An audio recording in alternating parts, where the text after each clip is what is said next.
Assalamualaikum warahmatullahi wabarakatuh. Sebelumnya, perkenalkan, nama saya Yulia Ayusa Fitriani, NIM K1A1200026, Prodi Pendidikan Olahraga dan Kesehatan, Fakultas Keguruan dan Ilmu Pendidikan, kelas C. Mata kuliah pengantar pendidikan, Universitas Jambi. Sebagai dosen pengampu, Ibu Mia Aina, SPD, MPD. Baiklah, pada kesempatan kali ini saya akan menjelaskan aliran pendidikan. Dalam aliran pendidikan itu, ada dua aliran pokok pendidikan di Indonesia. Dua aliran pokok pendidikan di Indonesia itu dimaksudkan adalah perguruan kebangsaan Taman Siswa dan ruang pendidikan INS Kayu Taman. Kedua aliran tersebut dipandang sebagai tonggak pemikiran tentang pendidikan di Indonesia. 1. Perguruan Kebangsaan Taman Siswa. Jadi, Perguruan Kebangsaan Taman Siswa didirikan oleh Ki Hajar Dewantara pada tanggal 3 Juli 1932 di Yogyakarta, yakni dalam bentuk Yayasan Asas Taman Siswa. 1. Bahwa setiap orang mempunyai hak mengatur dirinya sendiri dengan terbitnya persatuan dalam peri kehidupan umum. 2. Bahwa pengajaran harus memberi pengetahuan yang berfaedah yang dalam arti lahir dan batin dapat memerdekakan diri. 3. Bahwa pengajaran harus terdasar pada kebudayaan dan kebangsaan sendiri. 4. Bahwa pengajaran harus tersebar luas sampai dapat menjangkau kepada seluruh rakyat. Asas Taman Siswa. Bahwa sebagai konsekuensi hidup dengan kekuatan sendiri, maka harus membelanjai sendiri segala usaha yang dilakukan. Yang pertama, bahwa mendidik anak-anak perlu adanya keikhlasan lahir dan batin untuk mengorbankan segala kepentingan pribadi demi keselamatan dan kebahagiaan anak-anak. Kemudian ditambahkan dengan asas kemerdekaan, asas kodrat, dan asas kebudayaan, asas kebangsaan, dan asas kemanusiaan. Tujuan Taman Siswa. Yang pertama, sebagai badan perjuangan kebudayaan dan pembangunan masyarakat tertib dan damai.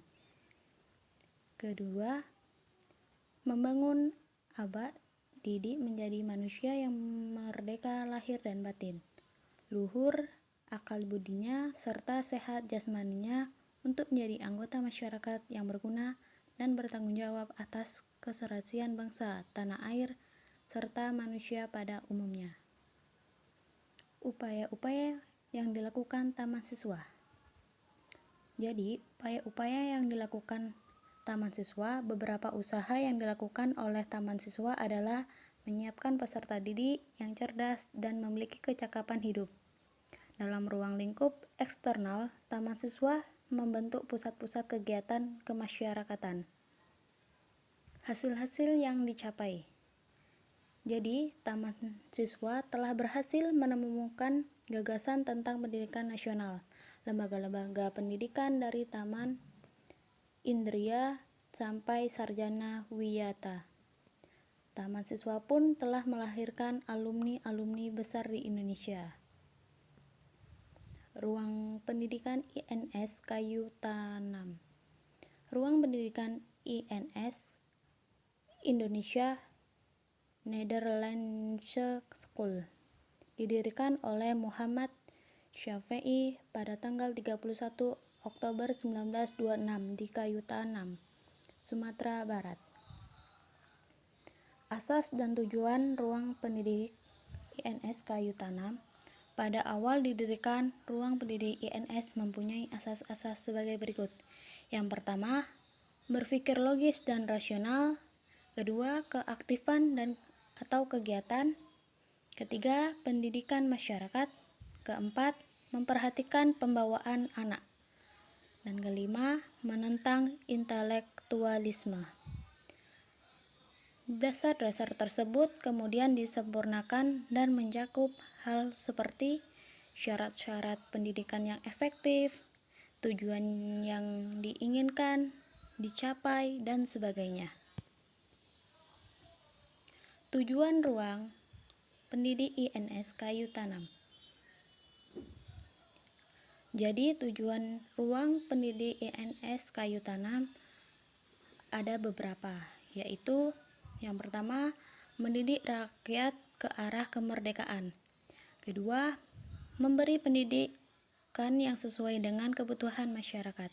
Ketiga, mendidik para pemuda agar berguna untuk masyarakat. Keempat, menanam kepercayaan terhadap diri sendiri dan berani bertanggung jawab. Dan yang kelima, mengusahakan mandiri dalam pembiayaan.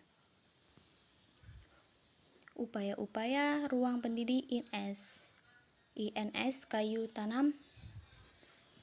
Jadi ada beberapa usaha yang dilakukan oleh ruang pendidik INS Kayu Tanam, antara lain menyelenggarakan berbagai jenjang pendidikan, menyiapkan tenaga, guru atau pendidik, dan menerbitkan majalah anak-anak sendi, serta mencetak buku-buku pelajaran. Adapun hasil-hasil yang dicapai ruang pendidik INS Kayu Tanam. Ruang pendidik INS Kayu Tanam mengupayakan gagasan-gagasan tentang pendidikan nasional, utamanya pendidikan keterampilan atau kerajinan, beberapa pendidikan, jenjang persekolahan, dan sejumlah alumni. Thanks you. Seorang terpelajar harus sudah berbuat adil saja dalam pikiran apalagi dalam perbuatan. Baiklah, hanya itu saja yang dapat saya tampilkan. Lebih dan kurang saya mohon maaf. Saya akhiri. Wassalamualaikum warahmatullahi wabarakatuh.